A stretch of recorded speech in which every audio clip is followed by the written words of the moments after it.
سعودی عرب میں اونٹنیوں کے مقابلہ حسن کا آغاز۔ ریاض میں کنگ عبدالعزیز کیمل فیسٹیول جاری ہے، جس میں ہر سال کی طرح اس سال بھی کرونا وبا کے باوجود لاکھوں افراد شرکت کریں گے۔ اس فیسٹیول کا سب سے دلچسپ حصہ اونٹنیوں کے درمیان ہونے والا مقابلہ حسن ہے۔ اس مقابلے کے فاتح اونٹنی کے مالک کو 6 کروڑ 60 لاکھ ڈالر انعام دیا جاتا ہے۔ مقابلہ حسن میں اونٹنی کی خوبصورتی کا معیار لمبے اور لٹکے ہوئے ہونٹ، بڑی ناک اور کوہان کی شکل ہے، تاہم کچھ برسوں سے مصنوعی طریقے سے حسن میں اضافے کیے جانے کا انکشاف ہے، اس لیے منتظمین اچھی طرح جانچ پڑتال کے بعد مقابلے میں شرکت کی اجازت دیتے ہیں۔ اس سال بھی 40 کے لگ بھگ اونٹنیوں کو خوبصورتی کے لیے بوٹوکس انجیکشن لگانے پر نااہل قرار دیا گیا۔ مقابلے میں شرکت کے خواہش مند اونٹنیوں کا ماہرین نے ان کی ظاہری شکل و صورت اور چلنے کے انداز سے معائنہ کیا، پھر جدید ایکس رے اور 3D الٹرا ساؤنڈ سے سر، گردن اور دھڑ کے عکس لیے اور جینیاتی معائنے سمیت خون کے ٹیسٹ کیے گئے۔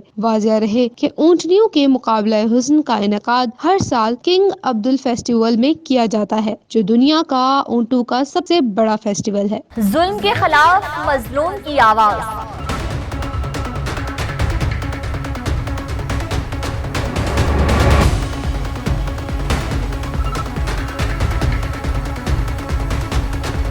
آپ کی امنگوں کا ترجمان